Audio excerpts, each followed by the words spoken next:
I didn't have anything active to say about this subject to warrant a YouTube grant video, not when I'm already thrown off balance about my parents' health despite my clear efforts while having RoahmMythril's fanbase calling me self-pitying for actually trying to do something about it, in a pandemic by the way. But I may as well chime in about the hashtag free mailing battle because of some subjects that the involvement of the Etika Joyconjobs brings about. Yes, you see why I am using the Etika Joyconjobs as the picture for the rant, and it's to call them the disgrace that they are. Yes, both sides are guilty, and I am going to explain why.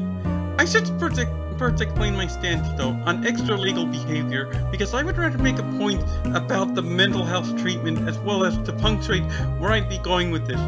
Now the obvious start is that I would be diagnosed with a mental disability, hence I would be a client at the disability daycare center I talked about in the past. And while it's clear I'm smart enough, you're not saying the same about the clients, who can go as far on emotion to be as to be oblivious about the issue with flipping over tables without consideration of who gets caught in the crossfire.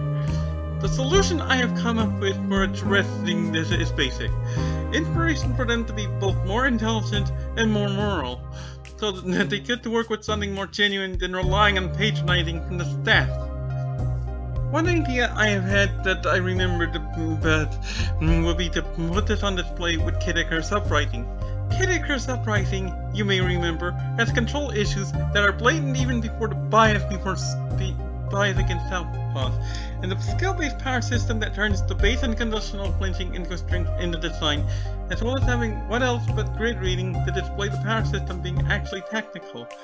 The added bonus is that Kid Icarus Uprising is generally fast-paced enough as well, so that would be even more displayed that intelligence is useful, and this will be within the same breath where I would be deliberately making a weapon type with clear-cut witnesses and a tale as old as time. This would be on top of me being primarily left-handed, as can be corroborated by the guy I recently got to repair my 3DS when I signed his copy of the receipt if it would have been possible to find a good time. Of course, I'm here to point out the innate flaw with the idea when it comes to Kid Icarus Uprising, and that is how Kid Icarus Uprising is decidedly unfriendly against valid competitive play. Most of the maps aren't symmetrical, and the two that are the arenas are overly big, wide open areas that need to be banned for any degree of integrity. But that isn't the crippling aspect we're calling out. Oh no. What is how the game builds the power of weapon modifiers to the point of deserved infamy about rampant, easy-bake, one-hit KOs, and will not give out base stat weapons so easily at all. You have to do stupid things like write on Chapter 1 on a low difficulty to hope the game will be nice and to give you the base stat weapons. This is where my stance comes in about extra-legal behavior. It becomes rendered a necessity by the people in charge being incommonly short-sighted. Here with Kid Icarus Uprising, the community is that the community. The result is that the community that does provide valid competitive play has to resort to providing a save file for people to download. Interested players have to either resort to hacking or put up with a frame-perfect glitch for decent reliability. This is where I am going after Nintendo first. I wish I could deconstruct the anarchists that is the hashtag free melee savages before Nintendo, but Nintendo had enabled them to begin with. Nintendo had supported these toxic people and bolstered their bullying gameplay rather than adding competent checks to it, as can be seen with Smash Bros. Ultimate aggravating the issues with things like projectile spin. Oh, I should just buy a Switch and see if I'm just going to suck at Smash Bros. Ultimate? I look at gameplay footage of Smash Ultimate. I see everybody ever dash spamming. I've seen enough. And good heavens do I dodge a bullet when I hear horror stories about the online.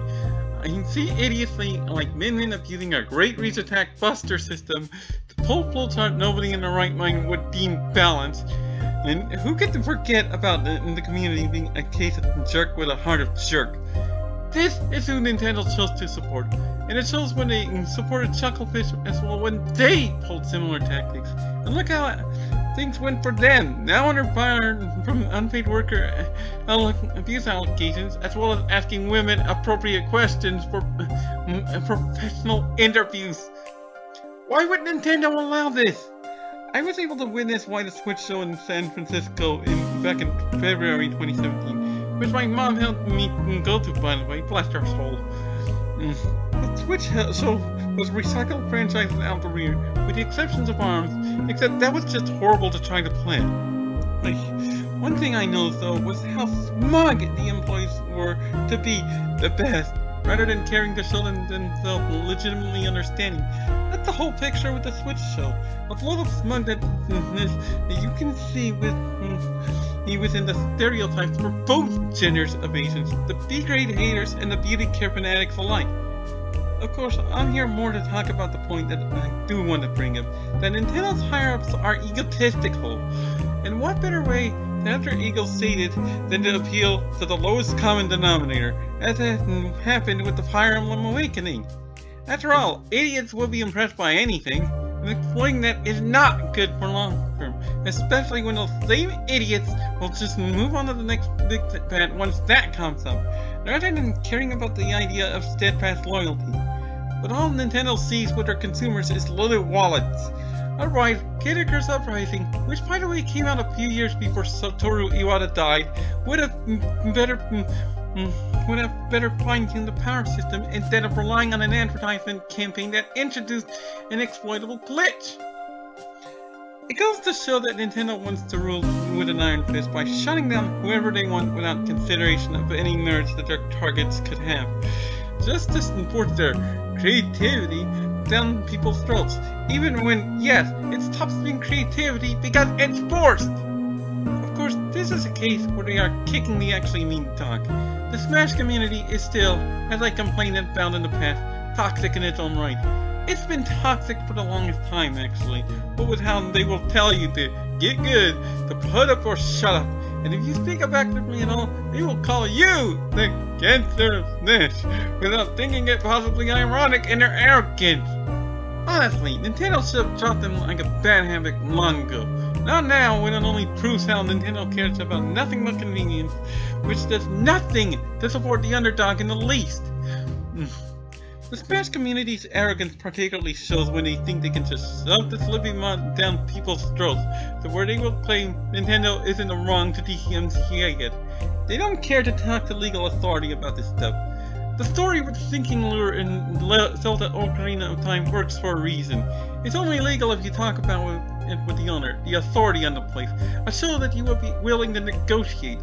Ask why something is a problem, then you can let your morality decide when you know about the problem to account for it and not trample over it. Obviously, the hashtag Free Melee group don't even care to do that. I actually have a reference point after my battles with that disability daycare center, and it's willing to subscribe to stagnation.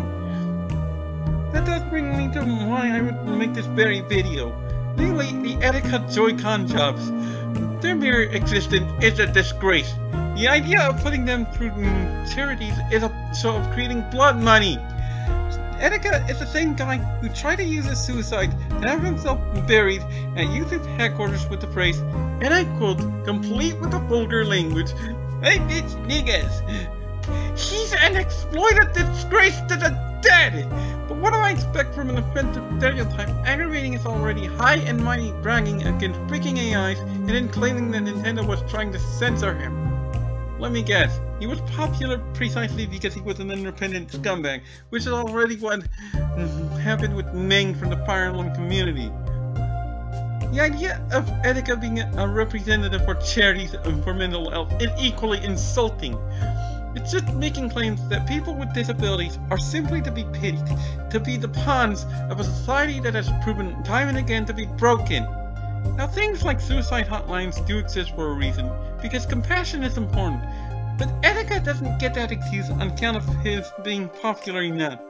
I can tell you, he wouldn't have had a legitimate excuse to have committed suicide, especially when I myself have a reference point of living a hellish life in this democratic and name-only state, with dealing with apathetic trash where nobody wants to help, with any attempts to provide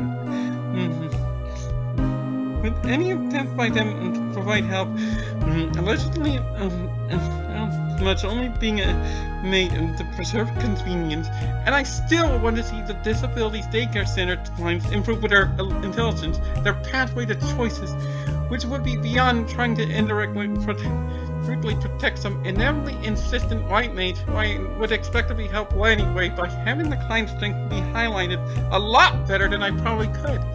Etika had problems alright, and those problems were him being immoral scum! There's just no excuse for the Etika Joyconjobs. They're just exploiting the idea of charities, even if they would be genuine at doing that much.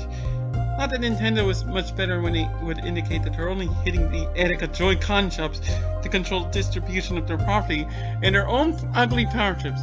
And I'm also noting how the Splatoon community would stand for the hashtag Free Melee Club, indicating that they're not much better. But I can't say for sure just because I think Splatoon screams a very juvenile and to replace Etikers uprising. Oh, and yes, Jan, let me know when Splatoon has something as deep as Etikers uprising's power system. Until then, I say let them be birds of a feather with the Smash community. In closing, Nintendo and the Smash community are both guilty of too much idiocy. And while this simple point fails enough to be new that I would be more focused on handling my parents' health being a potential arson target that trolls have blackmailed me over, the insults toward charities is what drives this over the edge.